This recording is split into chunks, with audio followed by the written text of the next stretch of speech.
el libro más leído por todas las generaciones, la luz que alumbra tu camino, el alimento que fortalece tu espíritu.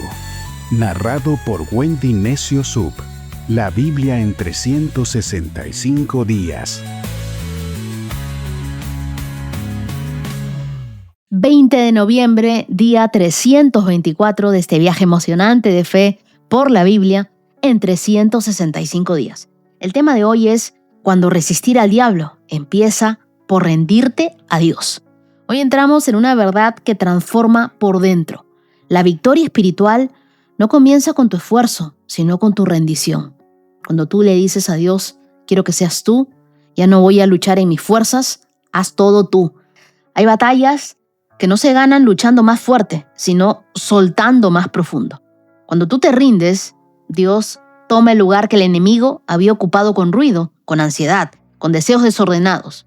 Y hoy veremos en nuestra lectura un hilo invisible pero poderoso. Dios no solo quiere cerrar puertas al enemigo, Él quiere abrir en ti un espacio para Él.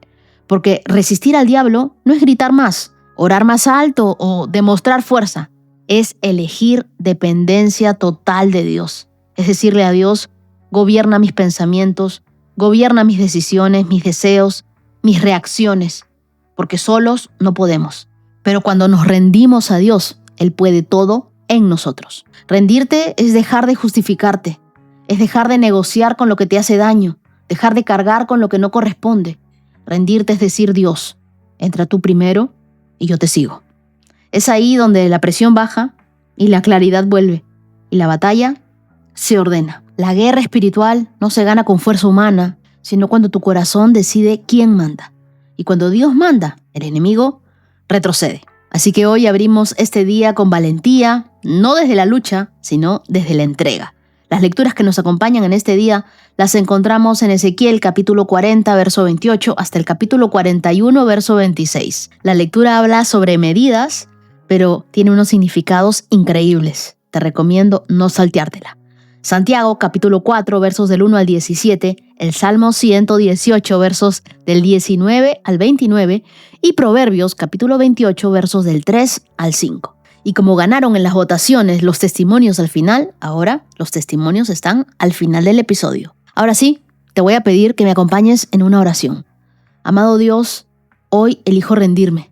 Entrego mis deseos, mis planes, mis reacciones, mis batallas internas. Toma el espacio donde yo intente controlar y ahora muéstrame cómo resistir desde tu fuerza y no desde la mía. Ordena mis pensamientos, purifica mis intenciones, alinea mi corazón a tu voluntad. Hazme sensible a tu voz, Dios. Firme contra toda tentación. Que mi verdadera rendición abra camino para tu victoria. Que viva una vida de pureza y de arrepentimiento. Háblame siempre, Espíritu Santo, mientras leo la Biblia. Oro en el nombre de Jesús. Amén. Y ahora te pido que tomes tu Biblia, tu lapicero, tu cuaderno, te abroches los cinturones. Comenzamos. Ezequiel 40, verso 28. Luego el hombre me llevó a la puerta sur que conducía al atrio interior. La midió y tenía las mismas medidas que las demás puertas. Los cuartos de vigilancia, las paredes divisorias y la antesala eran del mismo tamaño que en las otras. También tenía ventanas en las paredes y en la antesala, y como las demás, el pasillo de la entrada tenía 26 metros con 50 centímetros de largo y 13 metros con 30 centímetros de ancho. Las antesalas de las entradas que conducían al atrio interior medían 4 metros con 20 centímetros de ancho y 13 metros con 30 centímetros de largo. La antesala de la puerta sur daba al atrio exterior, tenía decoraciones de palmeras en sus columnas y había 8 escalones que conducían a la entrada. Luego el hombre me llevó a la puerta oriental que conducía al atrio interior, la midió y tenía las mismas medidas que las demás puertas. Los cuartos de vigilancia, las paredes divisorias y la antesala eran del mismo tamaño que de las otras. También habían ventanas en las paredes y en la antesala. El pasillo de la entrada medía 26 metros con 50 centímetros de largo y 13 metros con 30 centímetros de ancho. La antesala daba al atrio exterior tenía decoraciones de palmeras en sus columnas y había 8 escalones que conducían a la entrada. Luego me llevó a la puerta norte que conducía al atrio interior. La midió y tenía las mismas medidas que las demás puertas. Los cuartos de vigilancia, las paredes divisorias y la antesala eran del mismo tamaño que en las otras. También había ventanas en las paredes y en la antesala. El pasillo de la entrada medía 26 metros con 50 centímetros de largo y 13 metros con 30 centímetros de ancho. La antesala daba al atrio exterior, tenía decoraciones de palmeras en sus columnas y había 8 escalones que conducían a la entrada. Luego me llevó a la puerta norte que conducía al atrio interior. La midió y tenía las mismas medidas que las demás puertas. Los cuartos de vigilancia, las paredes divisorias y la antesala de esta entrada medían lo mismo que en las otras y tenían la misma disposición de ventanas. El pasillo de la entrada medía 26 metros con 50 centímetros de largo y 13 metros con 30 centímetros de ancho. La antesala daba al atrio exterior y tenía decoraciones de palmeras y en las columnas también había 8 escalones que conducían a la entrada. En la antesala de una de las entradas interiores había una puerta que conducía a una habitación lateral donde se lavaba la carne para los sacrificios. A cada lado de esta antesala había 2 mesas en las cuales se mataban los animales sacrificiales para las ofrendas quemadas, las ofrendas por el pecado y las ofrendas por la culpa. Afuera de la antesala, a cada uno de la escalera que subía hacia la puerta norte, había 2 mesas más, de modo que había en total 8 mesas, 4 adentro y 4 afuera, donde se cortaban y preparaban los sacrificios. También había 4 mesas de piedra labrada que se usaban para preparar las ofrendas quemadas. Cada una formaba un cuadro de 80 centímetros de lado y 53 centímetros de alto. Sobre esas mesas se colocaban los cuchillos y los demás utensilios para matar a los animales del sacrificio. Había ganchos de 8 centímetros de largo, sujetados alrededor de las paredes del vestíbulo, y la carne para los sacrificios se colocaba sobre las mesas. Dentro del atrio interior había 2 habitaciones, una ubicada junto a la entrada norte que daba al sur y la otra ubicada junto a la entrada sur que daba al norte. Entonces el hombre me dijo, la habitación que está junto a la entrada interior del lado norte es para los sacerdotes que supervisan el mantenimiento del templo. La habitación junto a la entrada interior del lado sur es para los sacerdotes encargados del altar, los descendientes de Sadoc, pues ellos son los únicos levitas que pueden acercarse al Señor para servirle. Luego el hombre midió el atrio interior y era un cuadrado de 53 metros de ancho por 53 metros de largo. El altar estaba ubicado en el atrio, delante del templo. Después me llevó a la antesala del templo.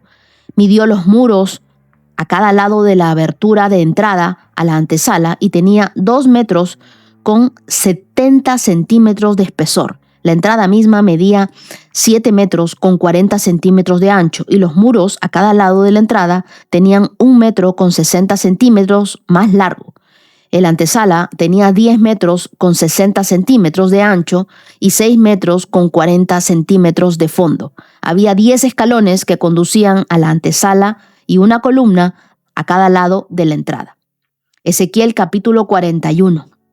Después el hombre me llevó al santuario del templo.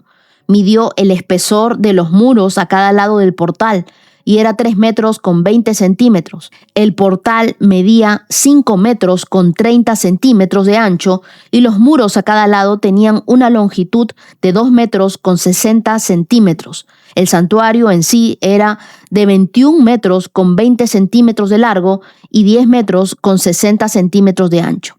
Luego, él pasó del santuario a la sala interior. Midió los muros a cada lado de la entrada y tenían un espesor de 1 metro con 10 centímetros. La entrada medía 3 metros con 20 centímetros de ancho y los muros a cada lado de la entrada tenían una longitud de 3 metros con 70 centímetros. La sala interior del santuario medía 10 metros con 60 centímetros de largo y 10 metros con 60 centímetros de ancho. El hombre me dijo, este es el lugar santísimo. Luego midió el muro del templo y tenía un espesor de 3 metros con 20 centímetros. Había una hilera de habitaciones a lo largo del muro exterior. Cada habitación medía 2 metros con 10 centímetros de ancho. Esas habitaciones laterales estaban construidas en 3 pisos, uno encima del otro, y había 30 habitaciones en cada piso. Las vigas de esas habitaciones laterales se apoyaban sobre cornisas exteriores que sobresalían del muro del templo. No estaban empotradas en el muro. El muro del templo era más estrecho a medida que aumentaba su altura, y por eso cada piso era más ancho que el de abajo. Una escalera subía desde el piso de abajo por el piso intermedio hacia el piso de arriba. Vi que el templo estaba construido sobre una plataforma elevada, la cual servía de base para las habitaciones laterales. La plataforma tenía una altura de 3 metros con 20 centímetros.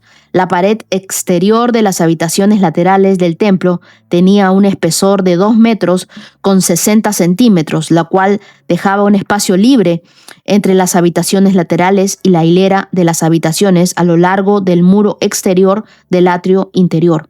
Ese espacio libre tenía 10 metros con 60 centímetros de ancho y rodeaba todo el templo.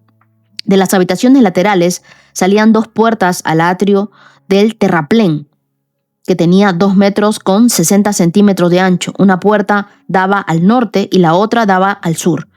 Por el occidente había un gran edificio cuyo frente daba al atrio del templo. De ancho medía 37 metros con 10 centímetros, de largo 47 metros con 70 centímetros. Sus muros tenían 2 metros con 70 centímetros de espesor.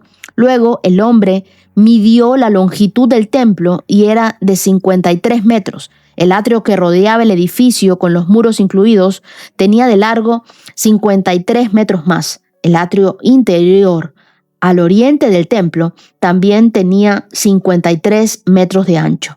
El edificio al occidente, con sus 2 muros incluidos, también tenía 53 metros de ancho. El santuario, la sala interior y la antesala del templo tenían un revestimiento de madera, al igual que los marcos de las ventanas empotradas. Los muros interiores del templo estaban revestidos con madera por encima y por debajo de las ventanas. También estaban revestidos de madera el espacio sobre la puerta que daba a la habitación interior y sus paredes, por dentro y por fuera. Todas las paredes estaban decoradas con querubines tallados, cada uno con 2 caras, y había una palmera tallada entre cada querubín. Una cara era de un hombre que miraba hacia la palmera de un lado, la otra cara, de un león joven, miraba hacia la palmera del otro lado. Las figuras estaban talladas por todo el interior del templo, desde el piso hasta la parte superior de las paredes, incluido el muro exterior del santuario. En la entrada al santuario habían columnas cuadradas y eran similares a las que había en la entrada del lugar santísimo. Había también un altar de madera que medía 1 metro con 60 centímetros de alto y 1 metro con 10 centímetros de ancho. Las esquinas, la base y los costados del altar estaban hechos de madera. El hombre me dijo: esta es la mesa que está delante de la presencia del Señor. Tanto el santuario como el lugar santísimo tenían doble entrada y cada entrada consistía de 2 puertas giratorias. Las puertas que conducían al santuario estaban decoradas con querubines tallados y palmeras talladas, como la de los muros. Había un techo de madera frente a la antesala del templo. A ambos lados de la antesala habían ventanas empotradas, decoradas con palmeras talladas. Las habitaciones laterales a lo largo del muro exterior también tenían techos. Cuando Ezequiel recibe esta visión, Israel está en el exilio, cargado de vergüenza, de haber perdido todo, y Dios le muestra un templo. No para que lo dibuje, sino para que lo entienda. Yo creo que el mensaje oculto detrás de cada medida, de cada puerta, de cada cortina, de cada ventana es este: quiero que regresen a la santidad que hicieron a un lado. ¿Te has dado cuenta que muchas de las partes que hemos leído en estos pasajes nos muestran que Dios no reconstruye nuestras vidas con prisa, sino que Él siempre lo hace todo con precisión? Él no te levanta la carrera, sino que Él lleva cuentas de todo y quiere que la santidad sea el fundamento. En los versos del 28 al 37 nos hablan de las puertas interiores. Yo creo que aquí, al hablar de 3 puertas internas con las mismas medidas, 3 accesos que conducen al centro del templo, luego hablan de 3 filtros, yo creo que nada es casualidad. En la Biblia, las puertas representan decisiones, representan accesos, representan límites. Y aquí te estoy dando un poco de mi clase de sueños, porque uno a veces se pregunta, ¿no? He soñado con una puerta. ¿Qué significará? Bueno, ya sabes, son decisiones, accesos, límites. Y en esta visión, Dios le enseña a Ezequiel algo poderoso. Su presencia no se encuentra en cualquier ambiente, sino detrás de puertas, que solo se abren para quien quiere caminar en obediencia. Para que lo entendamos un poco más, Dios no se esconde, pero tampoco se regala al desorden. Su presencia siempre espera al otro lado de la rendición. Hoy también tú tienes puertas a tus pensamientos, a lo que consumes, a quien dejas hablar a tu corazón. Y el templo te recuerda, todo lo que entra afecta al Dios que habita dentro. Es como cuando alguien quiere chismear en tu celular. No cualquiera tiene la huella, no cualquiera tiene la cara o el código. Dios te está diciendo, haz lo mismo, pero con tu vida. Que no todos tengan acceso a la puerta de tu corazón. En los versos del 38 al 47, en este tramo, Dios le muestra cámaras donde se preparaban los sacrificios. Son detalles, sí, pero cada detalle sostiene un mensaje central. Estos atrios internos, Dios está hablando de purificar espacios internos en ti. Antes de encontrarte con Dios, Él quiere tratar contigo por dentro. Lo que no rendimos a Dios, eso nos gobierna. Pero lo que nosotros rendimos a Dios, eso nos transforma. Este atrio interior es ese lugar en tu vida donde Dios quiere purificar la intención detrás de tus actos. ¿Por qué haces lo que haces? ¿Qué te mueve? ¿Qué parte de ti necesita morir para que puedas vivir? El atrio interior hoy se llama esa habitación donde lloras, ese carro donde oras, esa libreta donde anotas tus batallas, el espacio mental donde luchas con tus motivos. Y en el capítulo 41 de Ezequiel nos hablan del salón del templo, este santuario del templo, donde Dios comienza a reconstruir tu adoración. Versos del 1 al 4. Ezequiel entra al lugar santo y luego al lugar santísimo. En el capítulo 41 es el corazón de toda la visión.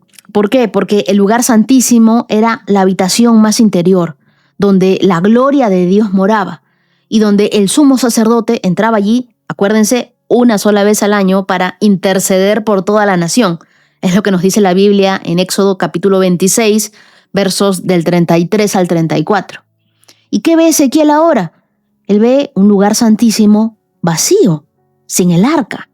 ¿Por qué? Porque Dios le está mostrando que la gloria se había retirado. Como nosotros vimos en Ezequiel capítulo 10 y ahora, él mismo está enseñando cómo volver a experimentar la gloria de Dios. Yo pienso que este cuarto vacío representa tu corazón después de un duelo, tu fe después de una traición, tu esperanza después de un pecado, de repente tu misma casa después de muchas oraciones que hiciste por tu familia y hoy ves que necesitas algo más, la intervención de Dios.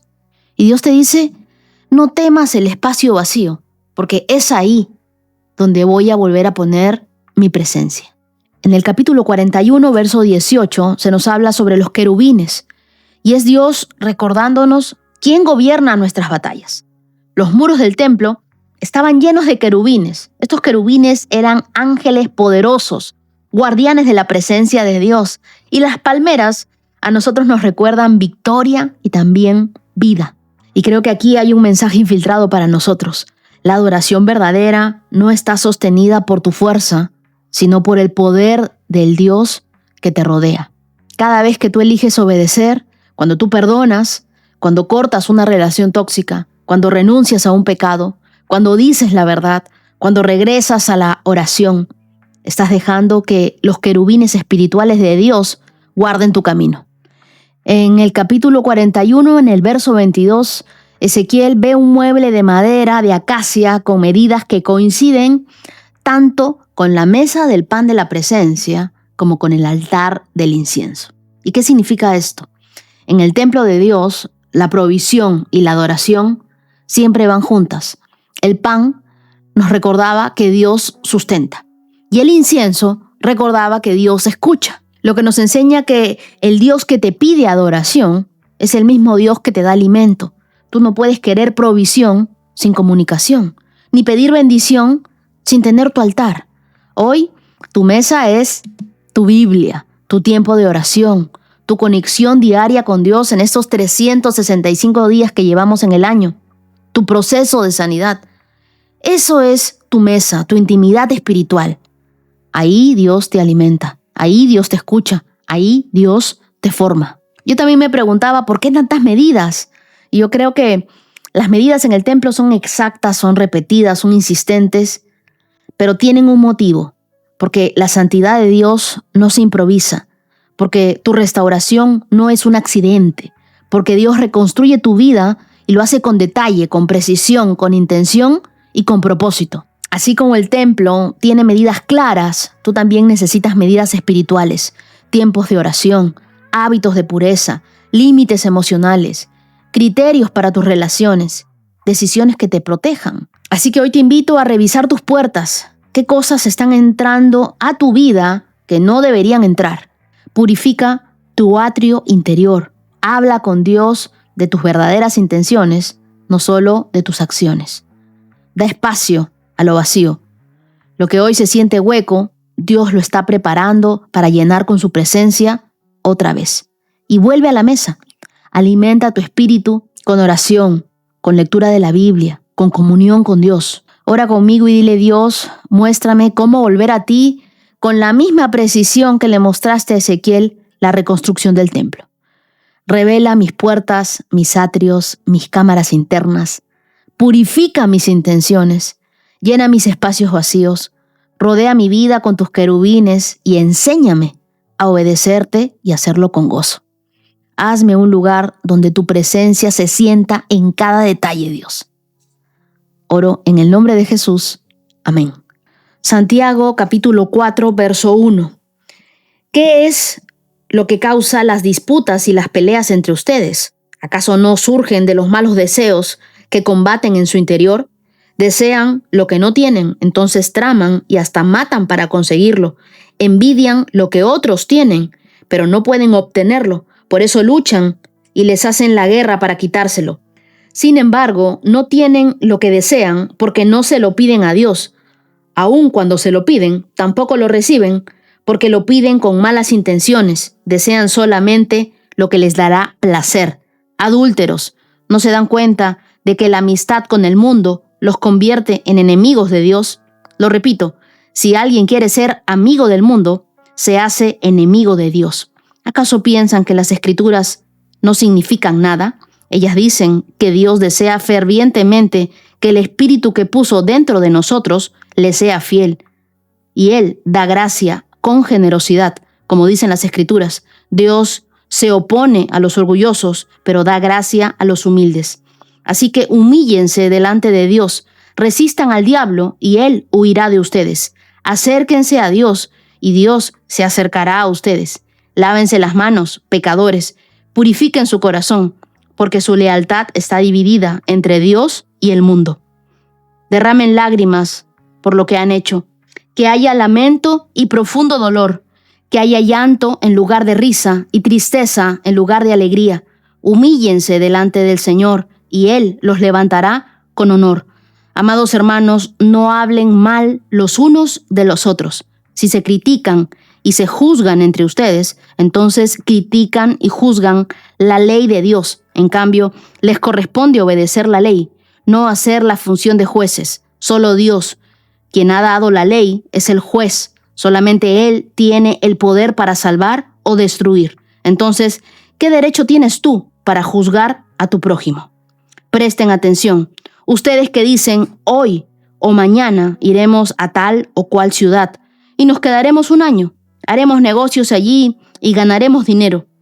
¿Cómo saben qué será de su vida el día de mañana? La vida de ustedes es como la neblina del amanecer. Aparece un rato y luego se esfuma. Lo que deberían decir es: si el Señor quiere, viviremos y haremos esto o aquello. De lo contrario, están haciendo alarde de sus propios planes pretenciosos y semejante jactancia es maligna. Recuerden que es pecado saber lo que se debe hacer y luego no hacerlo. En este capítulo 4 de Santiago, conocemos que él escribe como un cirujano espiritual. Él no acaricia el problema, él lo expone, lo corta y lo sana. Este capítulo es una radiografía del corazón humano cuando se desconecta de Dios. El problema no está fuera, está dentro. Y lo que no corriges dentro te terminará destruyendo por fuera. En los versos del 1 al 3, Santiago pregunta: ¿qué causa las peleas entre ustedes?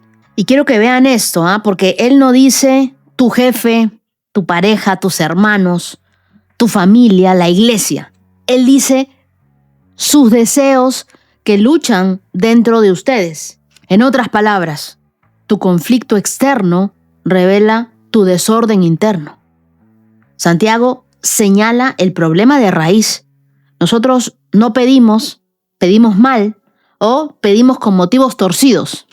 Cuando nosotros no hablamos con Dios, el ruido interior se convierte en nuestro consejero.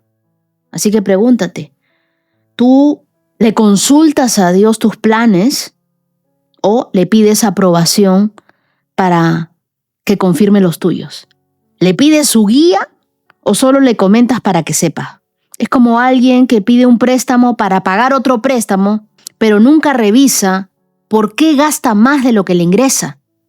La oración, sin revisión del corazón, se vuelve un monólogo. No hay transformación. En los versos del 4 al 6 se nos habla de la amistad con el mundo. Y este es uno de los textos más directos de Santiago. Él dice: adúlteros. La amistad con el mundo los convierte en enemigos de Dios. ¿Y por qué usa esa palabra tan fuerte? Porque el pecado no es solo una mala acción, es una infidelidad espiritual. Y no es que desear cosas buenas sea malo. Lo malo es desearlas a costa de la obediencia a Dios. Cuando lo que te da placer te aleja de Dios, dejó de ser regalo, dejó de ser bendición y se convirtió en un ídolo. Y la cura, que dice Santiago, es la humildad. Porque el orgullo te grita: tú te lo mereces, necesitas ya esto, quiero lo que otros tienen. Oye, Dios está tardando conmigo. Pero la humildad también nos habla. Y la humildad nos dice: Dios es suficiente. Lo que Dios da, me alcanza. Lo que Dios no me da, no lo necesito. No quiero lo que me robe su presencia. Y en los versos del 7 al 10 se nos habla de resistir al diablo, que no es pelear más fuerte, es rendirse más profundo. Santiago entrega el proceso espiritual más poderoso en 4 pasos. Los voy a enumerar. Primero, humíllense. Segundo, resistan al diablo. Tercero, lávense las manos y purifiquen el corazón. Y cuarto, lloren y arrepiéntanse. Primero, humíllense. Eso no es debilidad, es dependencia. Cuando tú sueltas el control, Dios toma el volante. Resistan al diablo. Resistir no es gritar, es decir, no. Cuando eres tentado a regresar a tu vida pasada, es cerrar la puerta a la distracción, al pecado, a la comparación, a la crítica, a la inmoralidad, a eso que te llama a ceder a tus bajas pasiones, a tus deseos más profundos, al rencor. Resiste al diablo. Porque acuérdate que el diablo está al acecho. Está buscándote como un león con hambre. Quiere que tú seas su presa, pero no te dejes dominar. Resiste al diablo. Tercero, lávate las manos y purifica tu corazón. Y esto habla de acciones limpias y de motivos limpios. No solo lo que hago, sino por qué lo hago. Continúa viviendo una vida en pureza. Yo siempre me pregunto, ¿Vale la pena que yo me dé cierta libertad, que yo me deje llevar por este placer, que yo caiga en este pecado, contrastado con todo el tiempo que vengo viviendo en santidad? ¿Y sabes a qué conclusión llego? Nada lo vale. A los que vivimos en santidad nos podrán llamar santurrones, anticuados, pero yo prefiero ser aprobada por Dios que aprobada por el mundo. Y cuarto y último, lloren y arrepiéntanse.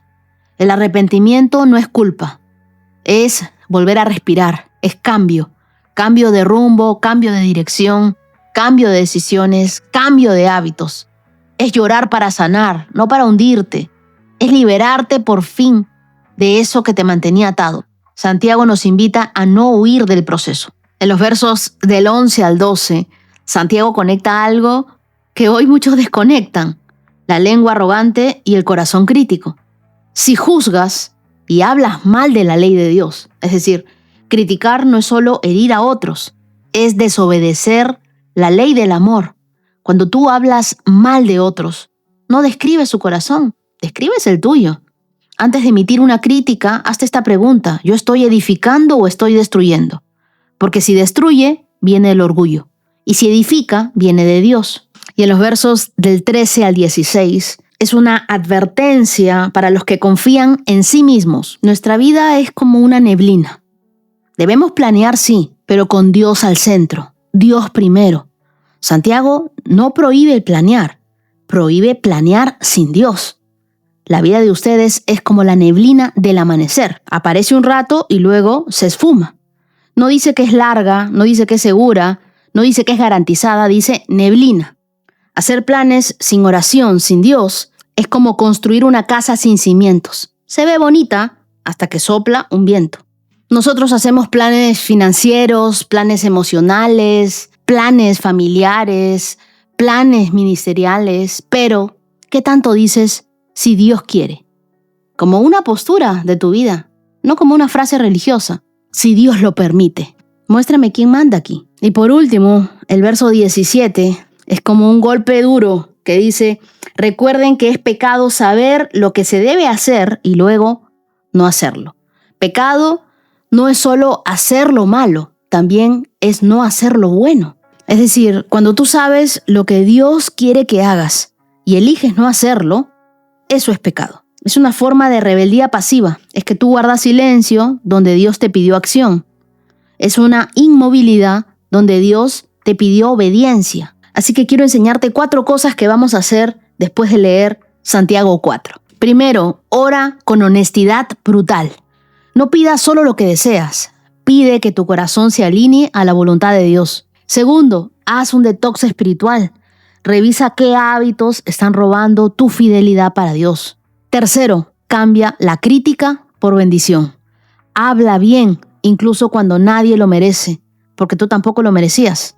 Y cuarto, agrega a tu estilo de vida si Dios quiere. Si tú usas una agenda en cada año, ponlo ahí en tu agenda, porque eso te va a decir a ti: yo puedo hacer planes, pero finalmente es Dios el que dirige mi vida. Ora conmigo y dile: Dios, muéstrame dónde mis deseos se han desordenado, endereza mi vida, límpiame de motivos egoístas, libérame de amistades que me alejan de ti, dame un corazón humilde que se rinde sin resistencia. Enséñame a acercarme a ti cada día, a resistir a la tentación, a resistir al diablo, a vivir con mis manos limpias, con mis motivos puros, que mis palabras edifiquen y que mis planes reflejen tu voluntad, que hoy mismo haga el bien que tú me mostraste.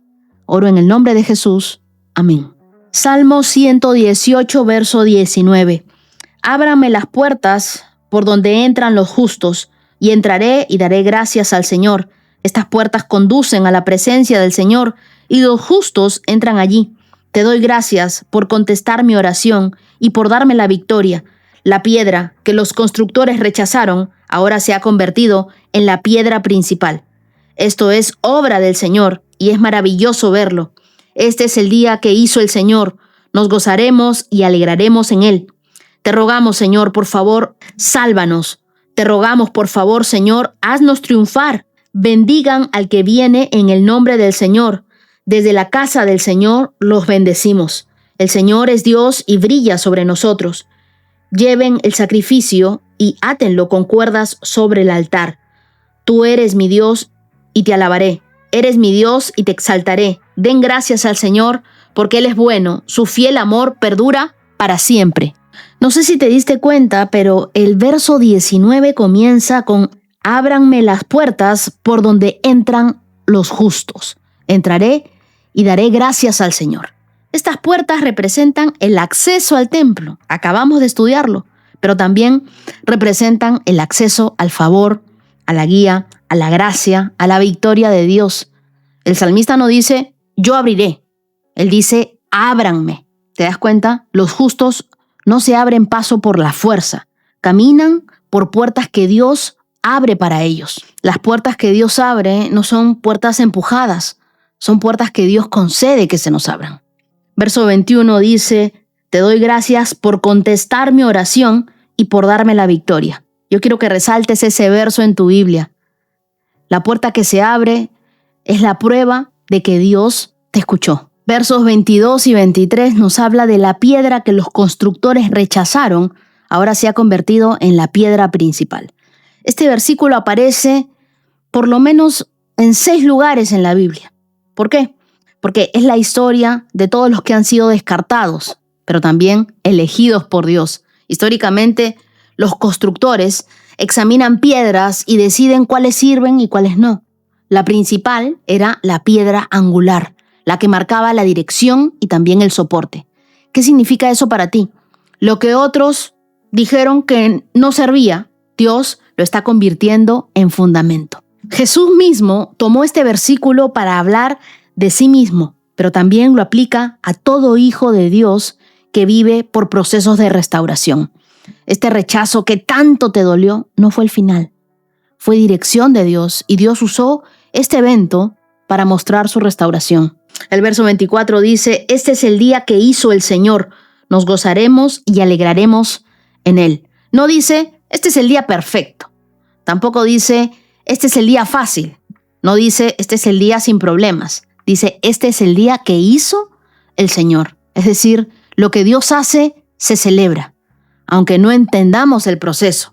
La alegría aquí no es circunstancial, sino es espiritual. Tengamos una fe que celebra antes de ver el milagro, porque sabe que ese día lo hizo el Señor. Verso 25 dice, sálvanos, Señor, te rogamos por favor, haznos triunfar. Mira qué interesante esta oración, la oración que abre caminos imposibles. La palabra sálvanos aquí es hosana y significa literalmente sálvanos ahora. Y no es una oración tímida, es un grito de dependencia. Y esa es la oración que tú dices llorando en el baño. Sálvanos, Señor. En el carro cuando estás estacionado, en una sala de espera, en un hospital, o cuando estás a punto de renunciar. Y el Salmo te recuerda, Dios se mueve cuando oras con honestidad, cuando lo haces con urgencia. Y no está mal pedirle a Dios que nos ayude a triunfar. Verso 27, el Señor es Dios y brilla sobre nosotros. Su presencia es luz, una luz que no se apaga. Y ese brillo de Dios en el Antiguo Testamento siempre representaba dirección, protección, favor, presencia, gloria. Cuando la presencia de Dios te ilumina, nada puede volver a dejarte en sombras. Cuando Dios brilla sobre ti, ya no estás confundido. Aunque no lo entiendas todo, sabes que su luz te acompaña. Cuando Dios brilla sobre ti, no estás solo. Aunque sientas silencio, sabes que Dios te habló. Cuando Dios brilla sobre ti, no estás perdido. Aunque todavía estés en el proceso, estás confiado en Dios. El verso 27 en la parte B dice, lleven el sacrificio y átenlo con cuerdas sobre el altar. Esto nos habla de la adoración verdadera, que siempre te cuesta algo. Pero, ¿por qué atarlo? Porque el corazón humano tiende a retroceder en el último momento. Si no, acordémonos de Abraham y de Isaac. La adoración auténtica suele requerir perdonar cuando duele, soltar lo que ya terminó, renunciar a lo que te ata, obedecer sin garantías, guardar tu pureza. No va a ser fácil, por eso es un sacrificio que debes atarlo con cuerdas sobre el altar. Y por último, versos 28 y 29 terminan diciendo, tú eres mi Dios y te alabaré. Den gracias al Señor, porque Él es bueno, su amor perdura para siempre. ¿Te das cuenta que el Salmo cierra como comenzó? Con gratitud, con convicción, con certeza. No dice, tú eres mi Dios porque me bendices. No dice, tú eres mi Dios porque me salió todo como yo quería. Dice, tú eres mi Dios. Punto. Si tú tienes una fe madura, esa fe madura no es la que celebra resultados, sino la que celebra a Dios incluso aún cuando no hay resultados. Así que pídele a Dios que te abra puertas que tú no puedes abrir solo. Cuando Él abre, nada lo cierra. Ora conmigo y dile, Dios, gracias por abrir puertas que yo no podía abrir. Gracias por convertir mis rechazos en cimientos nuevos, por darme una nueva identidad. Brilla sobre mi vida, ilumina mis pasos y sálvame donde no puedo salvarme a mí misma. Hoy recibo tu victoria, recibo tu luz, tu dirección. Te entrego todo lo que me cuesta. Lo ato al altar y te digo, tú eres mi Dios, en lo bueno, en lo difícil, en lo incierto, en la salud, en la enfermedad, en la provisión, en la escasez, en todo tiempo. Gracias porque tu amor perdura para siempre. Oro en el nombre de Jesús. Amén. Proverbios capítulo 28, verso 3. El pobre que oprime a los pobres es como la lluvia torrencial que destruye la cosecha. 4. Rechazar la ley es enaltecer a los perversos. Obedecer la ley es luchar contra ellos. 5. Los malvados no comprenden la justicia, pero los que siguen al Señor la entienden a la perfección. Yo creo que estos proverbios son como 3 golpes directos al corazón. Cada uno expone una distorsión del carácter humano y revela cómo Dios define la verdadera justicia. Vamos por el primero. Verso 3. El pobre que oprime a los pobres. Y aquí hay una herida que duele doble. En tiempos bíblicos, la lluvia podía ser una bendición, pero una lluvia torrencial en plena cosecha lo destruía todo. Es decir, algo que debería dar vida terminaba provocando pérdida. Y Salomón describe algo doloroso, cuando alguien que también ha sufrido necesidad usa su historia para aplastar a otros. Esto sucede cuando el que fue herido reproduce la herida, cuando el que vivió injusticias se vuelve injusto, cuando el que debería entender termina oprimiendo. ¿Y sabes qué pasa cuando tú no sanas tu pasado te convierte en la tormenta de alguien más? Esto lo hemos visto muchas veces. Jefes que crecieron con carencias desde niños en su infancia y llegan a tener autoridad y en vez de levantar a otros, los humillan. Una madre que sufrió abandono o de repente por miedo, controla a sus hijos hasta asfixiarlos.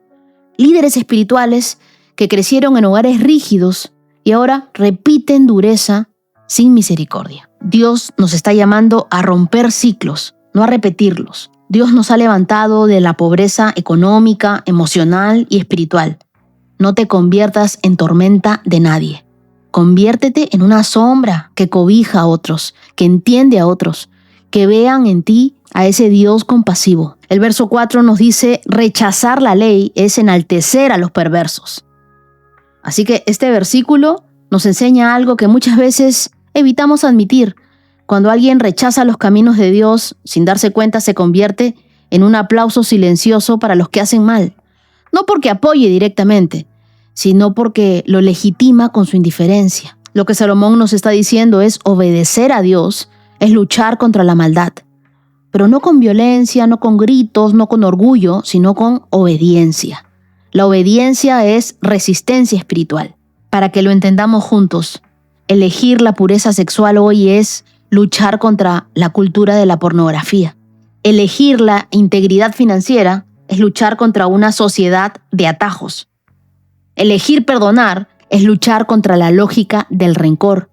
Elegir la generosidad es luchar contra el mundo egoísta. Elegir la verdad es luchar contra el padre de la mentira, Satanás. Seguimos resistiendo al diablo. Cada vez que tú obedeces, no solo honras a Dios, le declaras la guerra al sistema del enemigo. Y el verso 5 dice, los malvados no comprenden la justicia, pero los que siguen al Señor la entienden a la perfección. La justicia no es un concepto que se aprende, es una luz que Dios enciende en el corazón de quienes lo siguen. No es inteligencia, no es educación, no es experiencia, es revelación. Por eso dice, Los malvados no la comprenden, porque su corazón está torcido, su brújula interna está dañada, sus motivaciones están contaminadas. En cambio, los que siguen al Señor le entienden a la perfección. No porque sean perfectos, sino porque Dios les da discernimiento. Quien sigue a Dios puede distinguir lo recto de lo conveniente, lo bueno de lo agradable, lo correcto de lo popular, lo verdadero de lo ruidoso. Y Dios te ha dado sensibilidad espiritual que otros no entienden. Él te enseña a ver el mundo con sus ojos. Ora conmigo y dile: Dios, sana lo que aún me hace reaccionar desde el dolor y no desde tu amor. No permitas que yo me convierta en una tormenta para otros. Dame un corazón sano, un corazón obediente, un corazón firme, valiente, limpio. Enséñame a entender tu justicia, a tener empatía. Y no desde mi razón, sino desde tu espíritu. Enséñame, Espíritu Santo, a reaccionar como tú reaccionarías. Guíame a caminar con integridad, aunque nadie más lo haga. Hazme luz en un mundo que celebra lo torcido. Oramos en el nombre de Jesús. Amén. Día 324, check. Y hoy quiero invitarte a escuchar a mi querida Belén, que tiene un testimonio poderoso. Hola Wendy, espero estés muy bien. Primero quiero agradecer a Dios por permitirnos contar con tu guía y con tu devoción, porque ha permitido que muchos nos reencontremos con Dios y podamos mantener una relación más activa y más cercana. En el 2024 empecé a escucharte, sobre todo escuché uno de tus episodios que se llama Detox Mental y que me ayudó mucho durante ese año. Y pues bueno, durante el 2025 me sumé al reto de leer la Biblia en 365 días y que ha sido en verdad un motor para que hasta el día de hoy pueda dar fe de que la palabra de Dios es real, que se cumple y que no tiene tiempo de caducidad. Quiero compartir contigo y los íntimos un testimonio que puede servirles, sobre todo para aquellos que están en la lucha de trabajo, que tienen problemas o que han vivido momentos de incertidumbre como yo. Te escribí el 12 de noviembre de este año comentándote que tenía problemas de mi trabajo por falta de ventas, que había sido un mes súper complicado y que estaba un poco preocupada, pero que antes de conocer de la palabra de Dios hubiese caído, como en ocasiones anteriores, en desesperación y ansiedad. Oré mucho y confié en que Dios me ayudaría en el trabajo. Y no tardó, porque 2 días después, es decir, el 14 de noviembre, llegó el correo de un cliente que nos pedía un listado grande de insumos para abastecer el hospital. Así que agradecí a Dios otra vez por escucharme, porque con el tiempo que vamos leyendo la Biblia he entendido que es muy fácil agradecer y confiar en Dios cuando todo va bien. Mi actitud en este año ha cambiado mucho porque, como te comenté en otros años, acudía a psicólogos y a psiquiatras para calmar mi ansiedad y mi depresión, pero también fue muy clara comentándoles a las doctoras que tenía miedo de tomar medicación porque tenía miedo de que las pastillas me cambien, me apaguen o que cambien mi modo de ser. No entendía qué me pasaba porque siempre he sido muy alegre y la ansiedad era algo desconocido para mí. Corrí a la iglesia, lloré mucho y tenía miedo. Le dije a Dios que no entendía el por qué permitía que yo pase por esa situación, pero al final confié en que Él no me soltaría y que si sentía temor, pues tenía que ser fiel y creer que esa situación la atravesaría sin cuestionar. Agradezco profundamente conocer el día de hoy de la palabra de Dios, tener mis versículos salvavidas que los repito cada vez que hay problemas y más que todo confiar y soltar el control para que Dios maneje todo en mi vida. Antes no agradecía los problemas, así que tal vez si alguien está atravesando algo similar, ya sea con su salud o su situación laboral, oren. Que si sienten que Dios no los escucha, pues que oren más, que confíen ciegamente, agradezcan lo bueno y lo malo en sus vidas porque todo forma parte del plan de Dios. Gracias, Wendy. Belén, gracias por abrir tu corazón. Gracias por mostrar que la fe también se construye desde las noches difíciles, desde las lágrimas que nadie ve. Me conmueve tu valentía, tu transformación, tu capacidad de rendirte en las manos del Padre. Escucharte es como poder ver el poder de Dios actuando en medio de tu tiempo real, en tu mente, en tu trabajo, en tu espíritu, en tu vida diaria. Desde aquí te abrazo fuerte, desde este rinconcito en el que cada íntimo nos recuerda que Dios sigue obrando. Te prometo que cuando hable del cielo, de los ángeles, de la esperanza, voy a pensar en ti y también en la gastronomía peruana que tanto amas. Y ahora me gustaría agradecer a los corazones generosos de esta hermosa comunidad. Muchísimas gracias a mi querida Liliana Arias. Quiero que sepas que tengo a toda tu familia presente en mis oraciones. Y también que Dios te bendiga, mi querido Cristian. No te imaginas tú lo especial que eres para mí y lo feliz que me siento de volver a liderarte. Y quiero regalarles un verso que está en 2 de Samuel capítulo 22, verso 3, que dice: Él es mi escudo, el poder que me salva y mi lugar seguro. Dios es tu protección, tu roca, tu fortaleza, tu salvador. Bueno, en realidad todo 2 de Samuel capítulo 22 es hermoso y es para ustedes. Dios es nuestra roca donde encontramos protección. Que la protección, el favor de Dios esté con ustedes y que reciban 1000 veces más de todo lo sembrado. Y ahora quiero saludar a los que hoy, 20 de noviembre, están cumpliendo años. Quiero enviar un abrazo grande para mi querida amiga Samira Ferrer. Gracias por ser parte de esta comunidad de fe. Oro para que este nuevo año esté lleno de favor, de dirección divina, de gozo en cada paso que des. Y recuerda, para ti, el Salmo 37, verso 23. Samira, que sigas caminando en esa paz y en el propósito que Dios tiene para ti. Tienes un hermoso corazón. Hoy también quiero enviar un saludo muy especial para María de Los Ángeles. Gracias por caminar conmigo cada día y por dejar que la palabra de Dios te sostenga. Oro para que este nuevo tiempo venga cargado de paz, de dirección, de fuerzas renovadas, que tu fe se mantenga firme, así como dice la Biblia en el Salmo 62, verso 6. Que esta verdad te acompañe en cada paso y que Dios conceda el anhelo más profundo de tu corazón. Y también quiero enviar un saludo muy especial para Jocelyn, que hoy está celebrando 50 años. Son 50 años de historias, de aprendizajes, de ver la fidelidad de Dios en tu vida. Que esta nueva etapa venga llena de gozo, de paz. Quiero regalarte 1 de Samuel, capítulo 7, verso 12. Que siga siendo un reflejo de la gracia de Dios y de su amor en todo lo que haces. También envío un saludo muy especial para Janet Pimentel, que celebra sus 50 años desde Toluca, Estado de México. Janet, le doy gracias a Dios por tu vida, porque Él ha despertado en ti un amor por su palabra. Te quiero regalar Efesios capítulo 3, verso 20 y pedirle a Dios sabiduría, plenitud y mucha paz para este nuevo año. Hoy también quiero enviar un saludo muy especial para Fabio Orlando Romero Garay, desde Bogotá, Colombia. Fabio, oro para que este nuevo tiempo venga lleno de sabiduría, de alegría y que Dios prospere todo lo que emprendas. Te regalo el Salmo 138, verso 8. Envío también un saludo muy especial para Janet Cruz desde México. Me alegra saber que la palabra de Dios es tu compañía constante. Eso significa que su amor está echando raíces en ti. Oro para que este nuevo año traiga respuestas de Dios, traiga paz y prosperidad. Te regalo el Salmo 5, verso 12. Hoy también quiero enviar un saludo muy especial hasta Montería, Colombia, para Jesús Miguel Sierra Martínez, que está cumpliendo 42 años.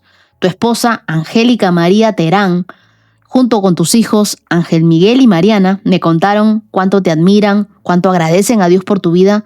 Tú eres un esposo, un padre entregado, un arquitecto apasionado por su labor, un hombre con un corazón dispuesto a servir. Jesús Miguel, oro para que el Señor siga fortaleciendo tus manos, dándote sabiduría en cada proyecto y que nunca falte su favor sobre tu vida. Te regalo el Salmo 37, verso 23. Hoy también quiero saludar a Andrea Marcela Ayazo, que cumple 31 años en Cartagena, Colombia. Hermosa Cartagena. Andrea, qué hermoso es escuchar que este año caminaste tan cerquita de Dios y que su palabra te ha sostenido en cada paso. Que en este cumpleaños se te abran puertas de bendición, que Dios renueve tus fuerzas y que veas su fidelidad en tu vida. Te regalo Jeremías capítulo 29, verso 11. También quiero enviar un saludo muy especial para Thaís Michelle Sarit desde República Dominicana. Qué alegría saber que tú has sido constante todo este año. Yo sé que viene una recompensa gigante para tu vida. Deseo que este nuevo año venga lleno de crecimiento espiritual, de nuevas oportunidades para sonreír. Te regalo el Salmo 138, verso 8. Y también quiero saludar hasta Vancouver, Canadá, a mi querida Rosario Arias. Te cuento que tu hermana Liliana me escribió con mucho orgullo y alegría por ti. Me dice que tú eres una mujer de fe, trabajadora, constante. Y hoy te honra por haber sido ese puente que la trajo a este podcast y a toda tu familia también. Tú eres una ganadora. Oro para que Dios te regale sanidad completa, nuevas fuerzas y te conceda cada petición que has guardado en secreto delante de Él. Te regalo el Salmo 37, verso 4. Y yo creo que este es el día de los 50, porque hoy también quiero saludar a Víctor Rubén López Morán desde El Salvador, que está cumpliendo 50 años. Tu hermana Mirna me escribió desde Holanda con un corazón muy grande para contarme que has estado pasando por momentos duros y que sigues luchando, pero quiero decirte que Dios está contigo. Él te sostiene, Él es tu mejor amigo. Quiero regalarte Isaías capítulo 43, verso 19, Víctor, que sepas que Dios tiene un plan de bien, de esperanza y de futuro para ti. Feliz cumpleaños para Fabio Orlando. Que Dios renueve tus fuerzas, te llene de sabiduría, de paz en cada decisión. Que su favor te acompañe. Te regalo hoy Números capítulo 6, versos del 24 al 26. Desde Bogotá, toda tu familia te celebra, te sostiene, te ama y te envían un abrazo muy grande. Y miren qué increíble, hoy también quiero saludar a Jocelyn Carolina dos Santos Núñez, quien nos escucha desde Portugal y también está cumpliendo 50 años. Me alegra saber que tú compartes cada episodio con tu familia y que la palabra ha cruzado fronteras gracias a ti. En este día quiero bendecir a quienes más amas, a tu mamá Rosalía, a tu tía Juana allá en Venezuela, a tus hijas María Fernanda, María Isabel en Argentina, a Isaías en España y a tu hijo José Manuel contigo en Portugal. Declaro sobre cada uno de ustedes la promesa de Isaías capítulo 60, verso 22. Que tengas un día súper bendecido, lleno de la presencia de Dios. Y hoy también quiero tomarme un momento muy especial para honrar la vida de Stephanie Leiva, una costarricense viviendo en República Dominicana, que hoy cumple 32 años. Tú eres una mujer de fe que está creyendo y hoy uno mi fe a la tuya. Y quiero regalarles la promesa del Salmo 103, tanto para ti como para tu mamá. Oro para que cada día tú sientas esa protección de Dios, su fuerza, y que no están solas. Él puede hacer algo imposible en sus vidas. Gracias, querida comunidad, por acompañarme hasta aquí. Nos vemos el día de mañana con más de la palabra de Dios. Que tengan un día lleno de luz. 365 con Dios, con Wendy Necio Sub.